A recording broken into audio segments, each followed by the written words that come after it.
ډیویلټري د عکس د جوړېدو لپاره تاسو کولی شئ له پلی سټور نه هم یو اپلیکیشن ډاونلوډ کړئ. راباسئ پلی سټور ته او دلته به ورته ولیکئ پاسپورټ فوټو میکر.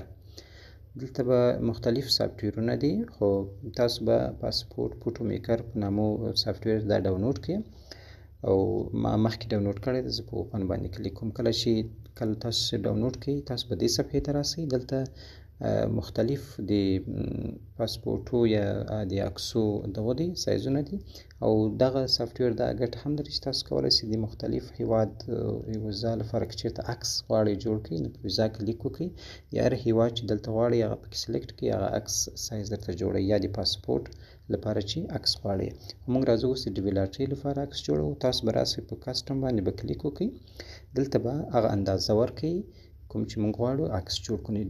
د ډیویلټري لپاره د عکس اندازه 600 په 600 پکسله کې دی، صحیح ده، او ریزولوشن به یې دلته راسئ هغه به ورته 600 وکړئ.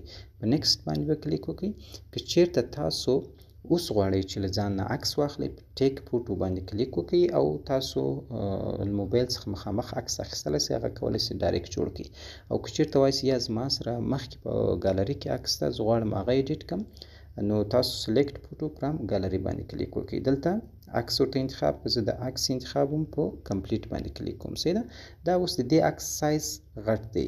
زه غواړم چې یو څه کوم اندازه چې ما ته ښودلې وه هغه په هغه اندازه کې برابر کړم، صحیح ده. نو دا عکس زه برابروم. زما عکس باید سم صحیح کوم لارښوونې چې موږ ته دی کړي هغه باید موږ ته هغه پکې مراعات کړم. داسې نه وي چې زما عکس په دې اندازه باندې که نه یا داسې دې اندازه باندې، یا زه وایم چې باید زما د سر او د اوږو د غوږو هر څه اندازه باید صحیح معلومه شي.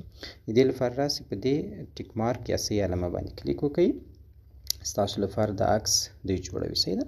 یو عکس خو 600 په 600 پکسله کې درته جوړ کړو. بل کولی شئ بکګراوند ډایرکټ هم دی ورته څنګه وکړئ سپین بکګراوند انتخاب کړئ ورته.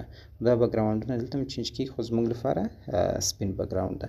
نو په سیو ټو ګالري باندې کلیک کوو. دا عکس ډایرکټ په ګالري کې سیو کېږي او تاسو کولی شئ چې د ثبت نام په وخت کې ترېنه استفاده وکړئ. دلته راځئ 600 په 600 پکسله کې عکس تاسو ته جوړ شو. ډېره مننه.